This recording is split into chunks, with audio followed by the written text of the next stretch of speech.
C'est indécent de voir des jeunes filles s'habiller de cette façon parce que ça blesse la pudeur et ça conduit beaucoup de jeunes gens dans beaucoup de travers, comme les comportements qui ne sont pas tolérés dans la société, ou bien la débauche, la dépravation, et que sais-je encore. Bon, c'est la mode, disons d'abord l'éducation, l'éducation de base, et surtout aujourd'hui la mode. Quand on voit les stars de cinéma dans nos télénovelas s'habiller de certaines façons, ça les tente. Et ils y vont à cœur joie sans savoir qu'il peut y avoir des conséquences à leurs actes. Donc je veux dire, ce qui les pousse dans ces travers-là, c'est surtout l'éducation de base qui est faussée et aussi la mode, la tendance. Voilà. Bon, cette façon de s'habiller peut amener à la dépravation, à entraîner les jeunes gens à penser que les parties intimes du corps de la fille peuvent être exhibées comme on le veut. On ne considère plus l'intimité. Et c'est ça qui amène aujourd'hui les travers que nous connaissons. Parce que avec ça, on commence par se donner très tôt au sexe, et en pensant que ça n'a pas de conséquences. Or, tout de suite, on tombe dans les grossesses indésirées. Pour la fille comme pour le garçon, c'est un drame. Moi, je ne vois pas qu'elles ont besoin, que ces filles-là ont besoin de conseils. Pour la plupart d'entre elles, elles savent qu'elles ne doivent pas s'habiller de cette façon. Mais pourtant, elles le font pour exhiber leur corps, pour attirer les garçons, pour montrer la finesse de leur toilette. Donc, le conseil qu'on peut leur donner, c'est d'écouter les parents, tout simplement. De savoir que quand on est jeune, ce n'est pas pour s'adonner au sexe, mais penser à son avenir, écouter ses parents, travailler bien à l'école ou bien dans les ateliers d'apprentissage. C'est ça qui peut les amener vers un avenir radieux. En tant que femme, en tant que fille, vous êtes appelée à être mère demain. Donc, vous devez porter quelque chose qui va servir de leçon pour le peuple. Parce que ce qu'on voit aujourd'hui, on voit nos filles, nos enfants aujourd'hui portent de n'importe quoi. Là, vraiment, c'est pas du tout. Nous allons demander aux parents, nous qui sommes les parents aussi, nos mamans, nos papas, de leur donner de bons conseils. Parce que ça va leur servir pour l'éducation de demain. Elles s'habillent comme ça parce que vous voyez, aujourd'hui, le monde aussi, il y a aussi la pauvreté. Et il y a aussi l'éducation. Les parents n'éduquent pas leurs enfants comme il le faut. Il y a aussi certains parents qui apprécient leurs enfants de porter ça. Ça, c'est pas du tout content. Parce que quand vous dites aux enfants, les enfants portent des tenues comme ça, et ils sortent après, c'est pour tomber enceinte ou toi, c'est une malédication. Vraiment, c'est totalement un désordre dans notre pays. Si on voit ça, on voit nos jeunes filles s'habiller, c'est comme il n'y avait pas... Notre pays n'a pas d'éducation. C'est ce regard, c'est ce que ça montre. Et à mon avis, si l'État ou bien le gouvernement peut faire quelque chose à cet endroit, je pense que corriger quelque chose à cet endroit, je sais que ça va aider tout le monde. Nous, les parents, les citoyens et tout le peuple noir. Après la session normale de l'examen du baccalauréat session de juin 2024, place à celle de remplacement. Elle a démarré ce lundi 15 juillet 2024 au CEG Saint-Rita de Cotonou, l'unique centre de composition retenu au plan national. Cette session de remplacement est destinée aux candidats qui n'ont pas pu se rendre aux épreuves initiales de la session de juillet dernier pour raison de santé. C'est le directeur de l'office du bac, Alphonse Da Silva, qui a procédé au lancement officiel des épreuves. D'abord, un souhait, c'est que ces candidats-là fassent l'effort parce qu'ils ont été malades. Bon, maintenant, ils se portent assez bien pour qu'ils puissent aussi réussir massivement. C'est le souhait que je leur donne. Pour cet examen, 67 candidats de 6 séries sont attendus. Selon le chef centre et son adjoint, tout est mis en place pour le bon déroulement des épreuves. Nous avons 44 présents et 23 absents. En dehors de la surveillance, il y a l'assistance. Nous avons 2 rôles à jouer ici. Il y a la surveillance et l'assistance.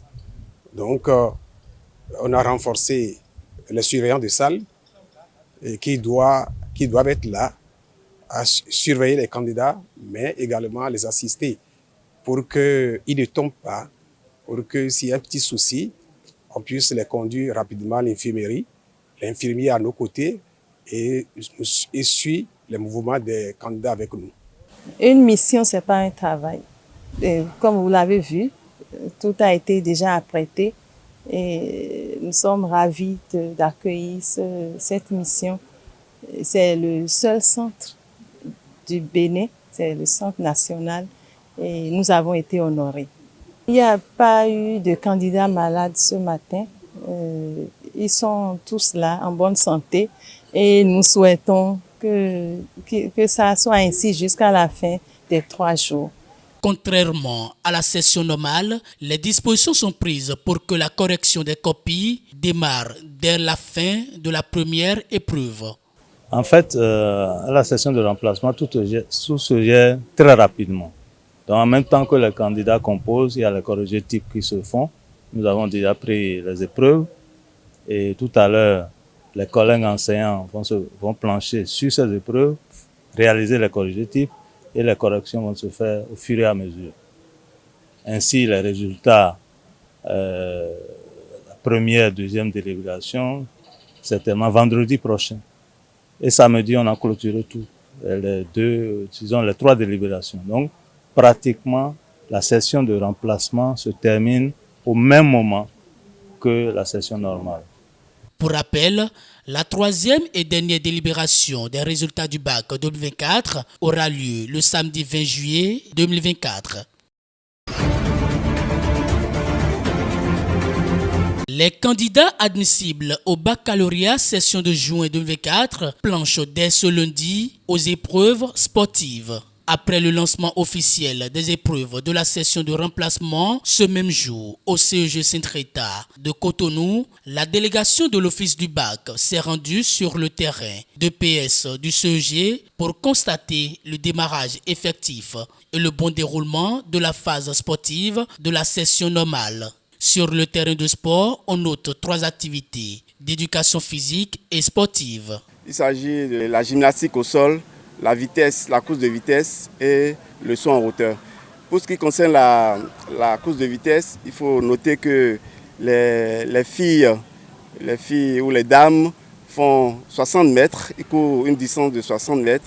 Par contre, les garçons ou les hommes courent une distance de 80 mètres. Les années antérieures, c'était 5 activités qui se faisaient administrer aux candidats. Mais par rapport aux réformes, nous avons voulu nous coller à l'approche par les compétences qui nous impose le passage de 3 activités. Les candidats apprécient les différentes phases des épreuves. Je suis venu pour faire les épreuves sportives du bac. J'ai fait le saut en hauteur. La suite, je vais faire la gymnastique et après faire l'endurance. Tout se passe bien. Pour le moment, des trois enchaînements qu'on doit faire, qui sont la course de vitesse, la gymnastique et puis saut en hauteur, j'ai seulement fait la gymnastique. Pour le moment, ça s'est très bien passé. La suite, j'espère finir ça et avoir mes points. Ça s'est bien passé quand même. J'ai déjà été à la première phase qui est le saut en hauteur. J'ai pu essayer de faire 2 fois le saut, mais à la 3e essai, j'ai essayé de fourrer, mais nous sommes déjà sur la 2e phase actuellement pour la gymnastique. Comme on vient déjà de commencer, on a eu un bon début, on attend la suite pour voir ce que ça va donner. Mais on espère que ça donnera mieux que ça. Les épreuves sportives sont prévues pour durer 2 jours, du lundi 15 au mardi 16 juillet 2024. Devant des médias sénégalais et en langue nationale wolof, le président Faye a concédé que la CEDEAO est en difficulté après le retrait des 3 pays membres que sont le Mali, le Niger et le Burkina Faso. Résolument optimiste, Diomaye Faye se dit envisager avec humilité et sans illusion sa tâche de médiateur pour les convaincre de revenir dans cette communauté portée sur les fonds baptismaux le 28 mai 1975. Pour passer de la parole aux actes, le jeune dirigeant de 44 ans a promis de tout faire pour essayer de faire venir les 3 pays défectionnaires de l'AES autour de la table de négociation. Ce qui n'est pas bien quand il y a conflit, c'est qu'il n'y ait pas de plage pour se parler. À ce que je sache, aucun pays n'est allé bombarder aucun autre pays. Les États-Unis, en 1945, ont fait ce qu'ils ont fait à Nagasaki et à Hiroshima. Est-ce que pour autant ils ne se sont pas parlé? Si. Donc on ne peut pas accepter une situation de fait où il est impossible qu'un dialogue puisse avoir entre les États de l'Alliance du Sahel et la CEDEAO. Cela n'a rien à voir avec la mise en place de leur confédération. Mais même s'ils décident de sortir de la CEDEAO, comme l'Angleterre a eu à le faire dans le cadre du Brexit, il faut bien que cette situation-là soit administrée. Même s'ils décident qu'ils ne reviendront plus jamais dans la CEDEAO, il faut bien qu'on discute de comment ils vont partir, qu'est-ce qu'ils avaient dans la CEDEAO qu'ils ne pourront plus avoir, et qu'est-ce qu'ils vont avoir dans le cadre de la coopération bilatérale. Est-ce que. Donc il y a énormément de questions à faire, à discuter. L'autre chose, c'est que même s'ils ne sont plus dans la CEDEAO, cela n'empêche que nous adressons aujourd'hui des défis communs, notamment le terrorisme, les trafics illicites, qu'il s'agisse de substances illicites ou d'êtres humains, ou d'autres défis que nous avons en commun. Mais ces défis-là doivent être pris en charge au sein de la CEDEAO, et dans toute la mesure on pourra leur en faire bénéficier, même s'ils ne sont pas dans la CEDEAO, qu'on trouve les plages de discussion et de convergence. Je ne me fais pas d'illusions, j'y vais avec beaucoup d'humilité. Je vais faire en compagnie de mes pairs et sous la supervision de la CEDEAO ce que je crois devoir faire, à savoir dialoguer, discuter, travailler à réconcilier les positions. La décision qui sera prise par les États de l'Alliance du Sahel est une décision que l'on respectera parce que c'est des États qui sont souverains. Mais j'estime que quelle que soit la décision, les États du Sahel ainsi que l'Alliance des États du Sahel ainsi que la CEDEAO doivent discuter parce qu'il y a beaucoup de défis qui intéressent à la fois les États membres de l'Alliance du Sahel que les États de la CEDEAO. Maintenant, dans le cadre de la démarche, évidemment, j'ai été mandaté au même titre que le président Faure. J'ai prévu de lui rendre visite dans le cadre de mes tournées. Je n'avais pas encore pu, mais je lui avais parlé au téléphone, comme les autres présidents à qui je n'ai pas encore rendu visite. Et sur place, on définira les voies et moyens pour adresser la question au moins et trouver au moins une plage de discussion. Le 7 juillet 2024, au terme de sa 65e session ordinaire, la conférence des chefs d'État et de gouvernement de la CEDEAO a confié la facilitation de la communauté auprès des États de l'AES à 2 chefs d'État ouest-africains. Il s'agit de Bassirou Diomaye Faye du Sénégal et de Faure Gnassingbé du Togo.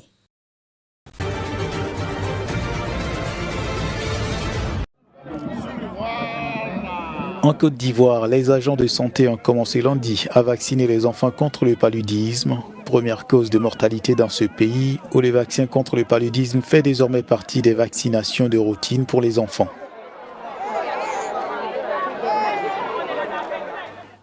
Cette décision montre l'engagement du gouvernement qui met un point d'honneur à investir dans la santé de nos enfants, qui sont nos trésors les plus précieux.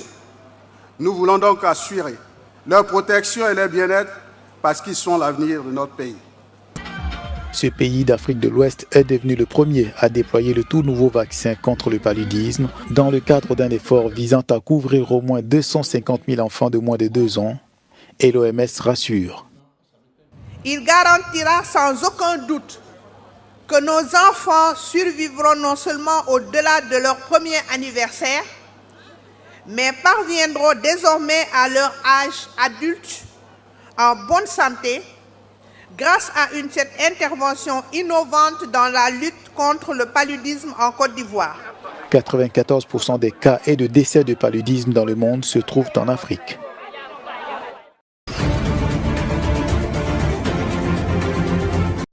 Alors que les corps de 9 femmes démembrées avaient été retrouvés lundi dans une carrière de la capitale Nairobi, la police kenyane a affirmé plus tard dans la journée avoir arrêté le principal suspect. Jumaisi Kalucha, âgé de 33 ans, a avoué avoir tué 42 femmes, dont son épouse depuis 2022. La police n'a fourni aucune preuve à l'appui de son affirmation. Il devrait être traduit en justice mardi. Plusieurs smartphones et cartes d'identité ont été retrouvés à son domicile, situé à quelques pas de la carrière. Les corps ont été découverts après que les proches d'une femme disparue ont affirmé avoir fait un rêve dans lequel elle leur demandait de fouiller la carrière. Ils ont demandé l'aide d'un plongeur local qui a découvert les corps enveloppés dans des sacs. Les habitants avaient accusé la police de négligence en raison de la proximité de la carrière et des cas de disparition non résolus qui y avaient été enregistrés. Une déclaration signée par des groupes de défense des droits de l'homme au cours du week-end a exhorté les agences de sécurité du Kenya à accélérer les enquêtes faisant état de disparitions forcées.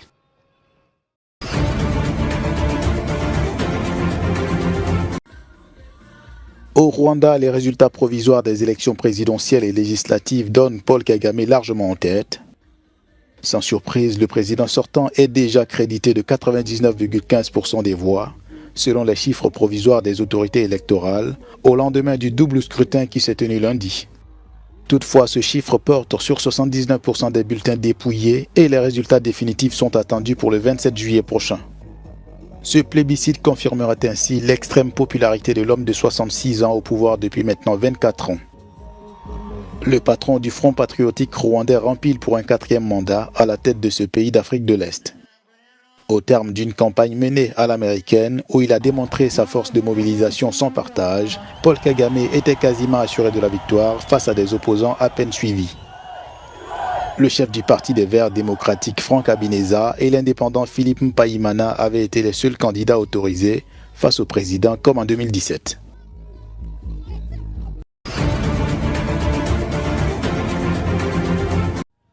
Ce lundi, la capitale française a accueilli le passage de la flamme olympique à 11 jours de la cérémonie d'ouverture des Jeux olympiques de Paris 2024. Le chanteur Amir Haddad et la pâtissière Nina Métayer se sont tenus debout pour un baiser de la torche dos à l'Arc de Triomphe, l'un des principaux monuments de la capitale, tandis que les touristes et les habitants les encourageaient derrière des barrières le long de la chaussée. Pour célébrer l'arrivée des porteurs de la flamme olympique, les danseurs du célèbre cabaret parisien Le Moulin Rouge ont exécuté la danse emblématique du French Cancan sur la place Blanche.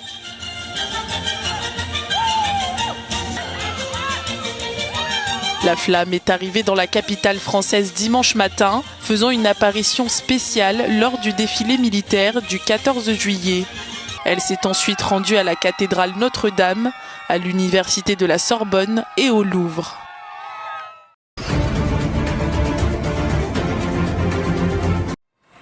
Les Syriens votaient lundi pour les élections législatives, la 4e du genre depuis le début de la guerre en 2011.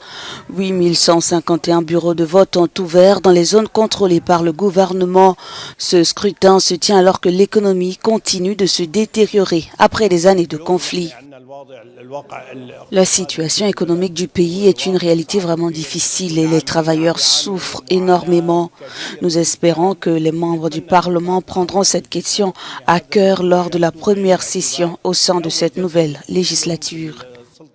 Les élections législatives excluent le nord-ouest, tenu par les rebelles, et le nord-est du pays, sous l'égide des forces démocratiques syriennes soutenues par les États-Unis et dirigées par les Kurdes. Le nombre d'électeurs éligibles n'est pas connu et contrairement aux élections présidentielles, les millions de Syriens de la diaspora, dont le nombre a explosé depuis la guerre civile, n'ont pas le droit de voter pour ces élections.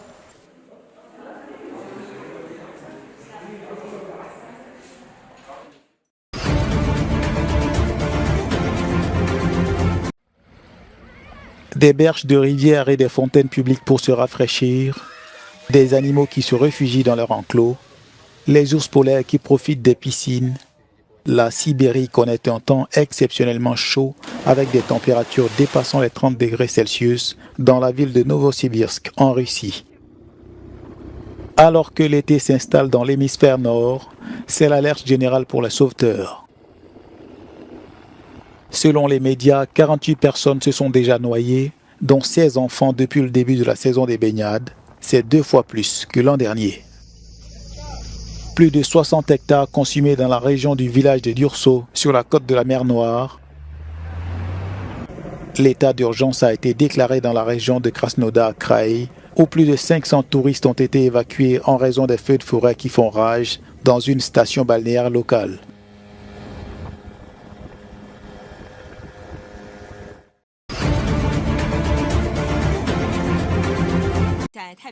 La Chine et la Russie ont mené des exercices navals conjoints dans un port militaire du sud de la Chine, dans un contexte de tension avec l'OTAN. Les exercices ont débuté dimanche dans la ville de Zhanjiang. Les forces navales des deux pays ont effectué des simulations militaires sur carte et des exercices de coordination tactique. Interaction maritime 2024 est un exemple de la collaboration régulière en matière de défense convenue entre les deux pays. Selon la Chine, les exercices visent à démontrer la détermination et les capacités des deux parties à faire face conjointement aux menaces, à la sécurité maritime et à préserver la paix et la stabilité mondiale et régionale. Ces exercices interviennent alors que l'OTAN a qualifié Pékin de soutien décisif de la Russie dans le conflit en Ukraine. La Chine a défendu sa position juste et objective, ajoutant que l'OTAN cherchait à assurer sa sécurité aux dépens des autres nations.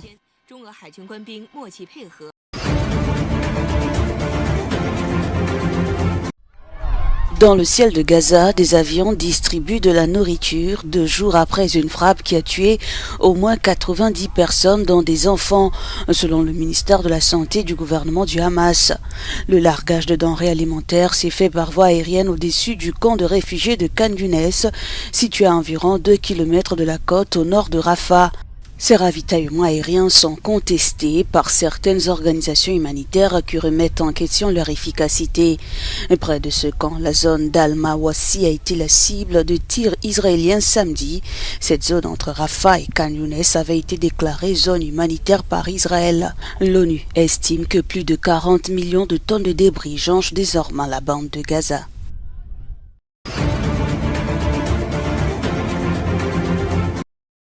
Le nombre de vaccinations d'enfants dans le monde en 2023 a stagné, selon les données publiées lundi par l'Organisation mondiale de la santé. 2,7 millions d'enfants supplémentaires sont non vaccinés ou insuffisamment vaccinés par rapport au niveau pré-pandémique de 2019. Les dernières estimations de l'OMS et de l'UNICEF sur la couverture vaccinale nationale soulignent la nécessité de poursuivre les efforts de rattrapage, de rétablissement et de renforcement des systèmes. Selon la directrice générale de l'UNICEF, Catherine Russell, combler le fossé de la vaccination exige un effort mondial avec les gouvernements, les partenaires et les dirigeants locaux qui investissent dans les soins de santé primaires et les travailleurs communautaires pour s'assurer que chaque enfant est vacciné et que l'ensemble des soins de santé sont renforcés. Selon les conclusions de l'étude, le nombre d'enfants ayant reçu 3 doses de vaccins contre la diphtérie, le tétanos et la coqueluche en 2023 a stagné à 84%. Toutefois, le nombre d'enfants n'ayant pas reçu une seule dose de vaccin a augmenté, passant de 13,9 millions en 2022 à 14,5 millions en 2023. Plus de la moitié des enfants non vaccinés vivent dans les 31 pays fragiles, touchés par un conflit ou vulnérables.